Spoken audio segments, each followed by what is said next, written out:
Konnichiwa, Internet. I'm gonna do a video of my plugin, Grab Tracks. I'm gonna do it in English. A lot of people ask me to do it, so here it is.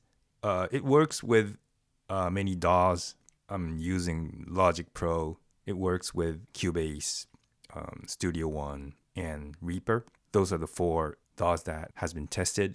So without further ado, let me just dive into create some sounds. I'm gonna pick Neo Soul.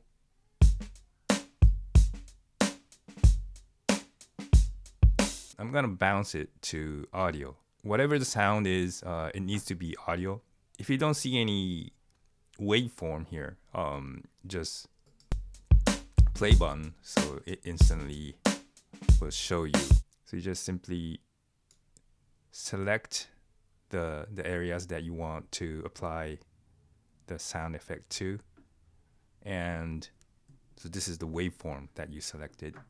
And I'm gonna try this one first, and this is Scrub.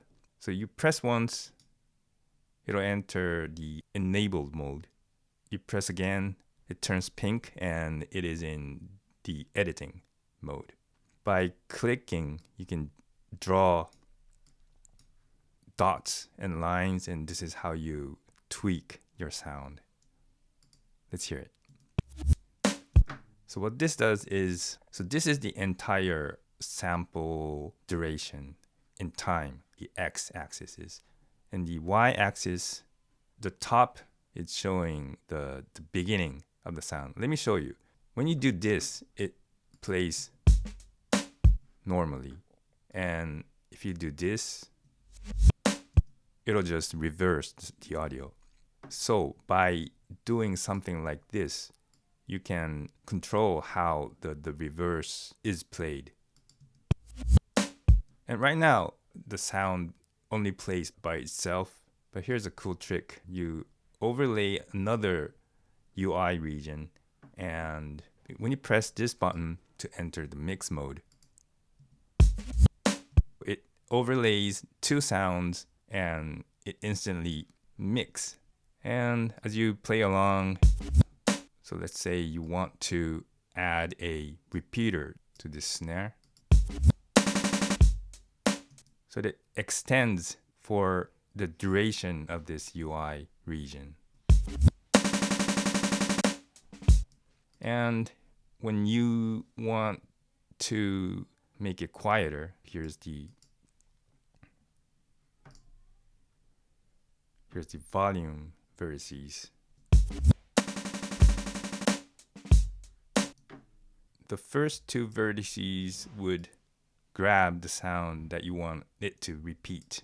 But from the second vertices onwards, that'll allow you to alter the speed, how it the speeds up or slows down.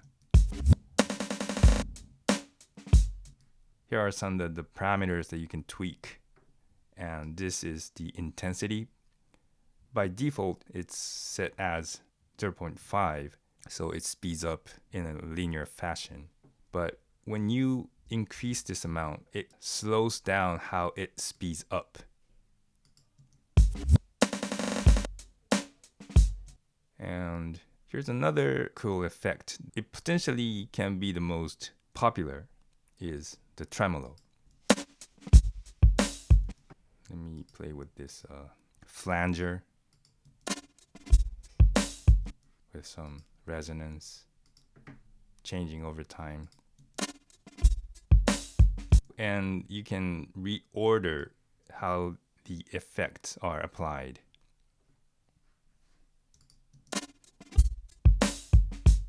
And let me show you what we can do with the keyboard sound. I'll turn it into audio. It's a tremolo.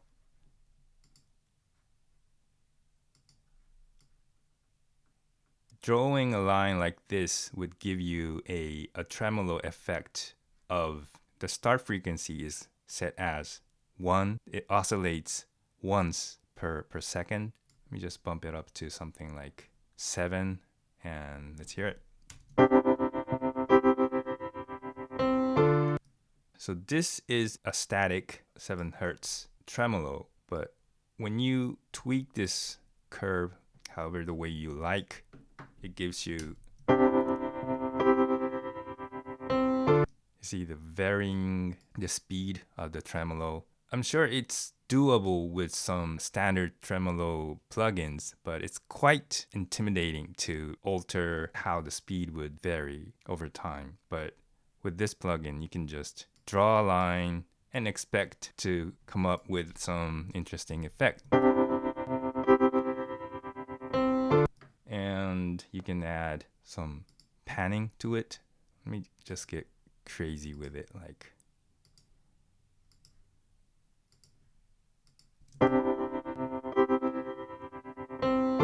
some low pass filtering. Let me just reorder it after the panning, or maybe before, in between the tremolo and the panning.